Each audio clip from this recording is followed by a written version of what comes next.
संबोधित करेंगे। धन्यवाद अनिल जी।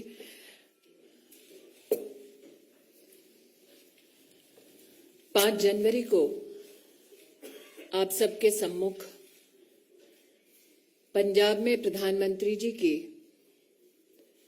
सुरक्षा को भंग होते देख भारतीय जनता पार्टी की ओर से मैंने कांग्रेस सरकार के और कांग्रेस के नेतृत्व के समक्ष कुछ प्रश्नों को प्रस्तुत किया था। आज मुझे ये कहते हुए आनंद की अभिभूति नहीं होती कि एक टेलीविजन नेटवर्क ने जिन प्रश्नों को मैंने प्रस्तुत किया उनके कुछ चिंताजनक परिणाम राष्ट्र के सम्मुख प्रस्तुत किए हैं। पंजाब पुलिस अधिकारियों के बयान एक राष्ट्रीय न्यूज चैनल पर सच को उजागर करते हैं। पंजाब पुलिस के एक अधिकारी का यह वक्तव्य कि प्रधानमंत्री की सुरक्षा भंग होने की वो सूचना वरिष्ठ अधिकारियों को पंजाब के प्रशासन, पंजाब की कांग्रेस सरकार को देते रहे, लेकिन सरकार की ओर से कोई भी ऐसा हस्तक्षेप जो प्रधानमंत्री जी को सुरक्षित कर सके, ऐसी कोई भी कार्रवाई पंजाब की कांग्रेस सरकार ने नहीं की। मैं अपने प्रश्नों को दोबारा दोहराने के साथ साथ एक नया प्रश्न उसमें जोड़ती हूं। डीजीपी ने क्यों पूरी की पूरी व्यवस्था और रूट सुरक्षित है, ऐसा संदेश प्रधानमंत्री जी की सुरक्षा टीम को दिया? पंजाब के वो कौन कांग्रेस की सरकार के आला अधिकारी हैं जो इस सूचना, इस अलर्ट के बावजूद प्रधानमंत्री जी को सुरक्षित करने के लिए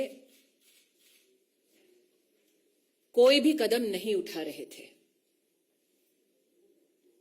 पंजाब के आला अधिकारियों को कांग्रेस की सरकार के किस नेता ने आदेश दिया कि पंजाब में प्रधानमंत्री की सुरक्षा को खंडित किया जाए? ये दुर्भाग्य की बात है कि कांग्रेस के नेता इस गंभीर परिस्थिति को किसी न किसी हास्यास्पद तरीके से छोटा करने का प्रयास कर रहे हैं। पंजाब पुलिस के अधिकारियों का बयान देना कि बार बार उनकी कोशिशों के बावजूद कांग्रेस पार्टी के नेतृत्व ने जानबूझकर प्रधानमंत्री को एक असुरक्षित माहौल में रखा, ये न सिर्फ निंदनीय है बल्कि दंडनीय भी। Ladies and gentlemen of the media,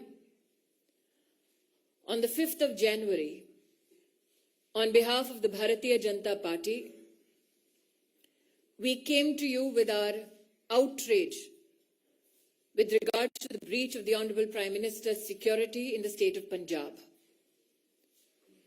The questions I posed before you to the Congress High Command and the Congress leadership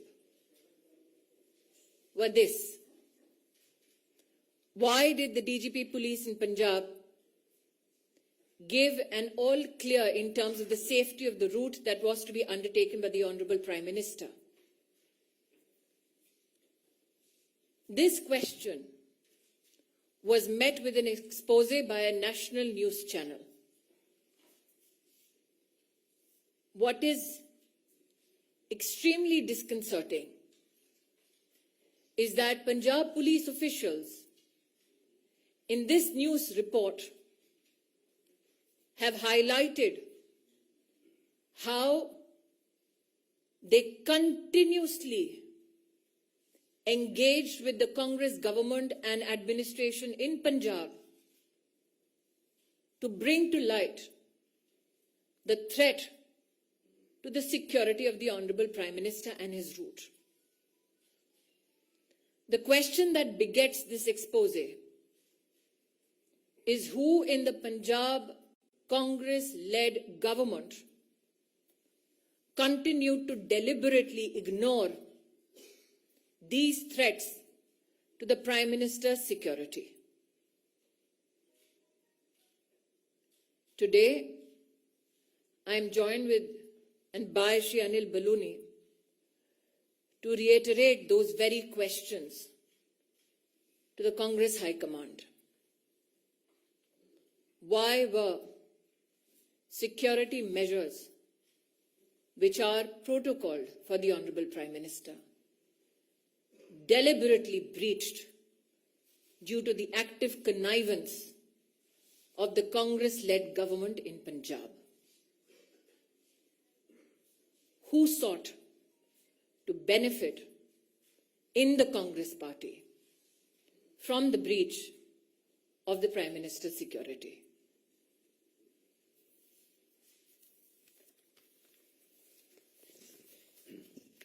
Ravindra जी।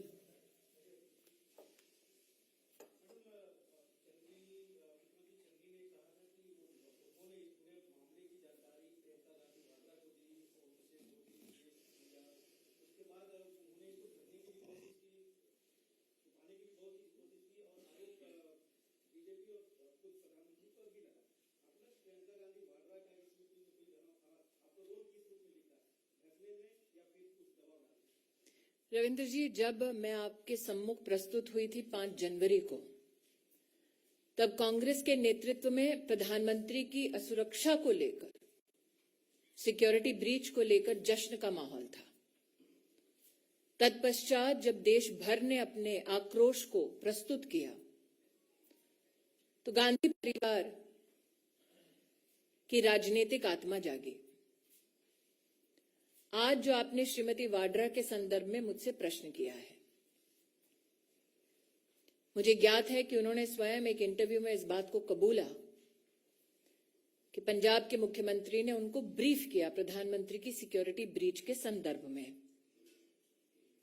प्रश्न ये उठता है कि एक नागरिक की क्या सिक्योरिटी क्लियरेंस है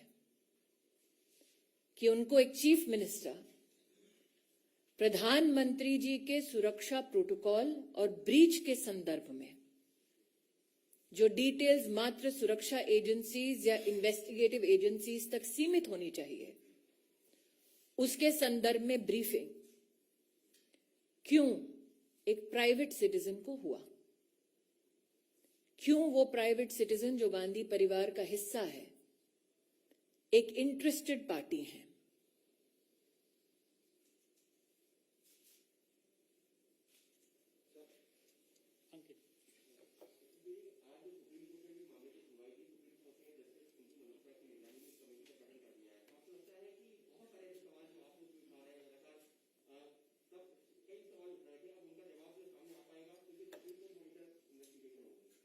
मैं इतना ही कहूंगी कि मैं माननीय सुप्रीम कोर्ट पर टिप्पणी करना उचित नहीं समझती। जिस पैनल का उन्होंने गठन किया है, उसके माध्यम से जब फैक्ट्स प्रस्तुत होंगे, मेरी पार्टी की ओर से अगर निर्देश होगा तब उस पर टिप्पणी करना तो मैं निश्चित रूप से करूंगी। लेकिन जो मैंने रविंद्र जी को कहा, मैं स्तब्ध हूं कि वो अब तक किसी पत्रकार ने पूछा नहीं कि एक साधारण व्यक्ति, उसके पास क्या सिक्योरिटी क्लियरेंस थी और वो क्यों इंटरेस्टेड पार्टी है कि प्रधानमंत्री की सुरक्षा किस प्रकार से भंग हुई, सुरक्षा के प्रधानमंत्री के क्या प्रोटोकॉल हैं, उसके बारे में जानकारी उनको क्यों दी गई? जी हिमांशु।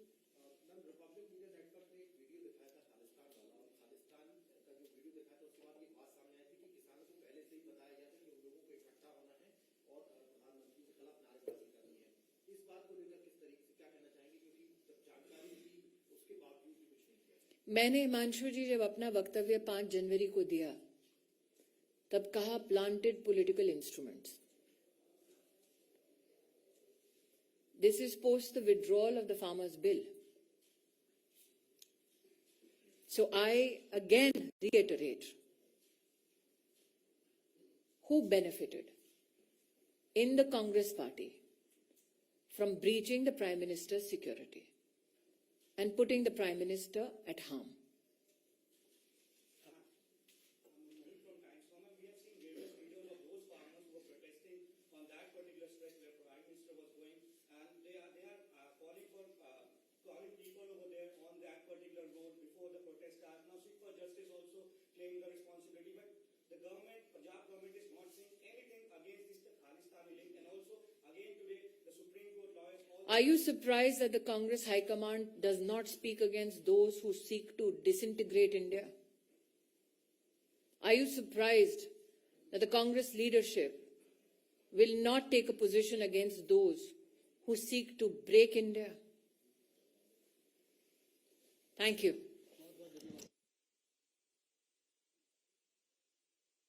Court কিয় কেতিয়া কেনেকৈ দুৰ্নীতি অনিয়ম দুর্নীতি বন্ধ করো, বন্ধ করো, বন্ধ করো। নারী নিৰ্যাতন ড্ৰাগছ ব্যৱসায় একক নায়কত্ববাদ অত্যাচাৰ কিন্তু আৰু নহ'ব এতিয়াৰ পৰা আমি দিম শুদ্ধ বাতৰি নিৰ্ভীক নিৰপেক্ষতাৰে পক্ষপাত নহয় স্পষ্টবাদীৰে আমি সাজু অৰুণোদয়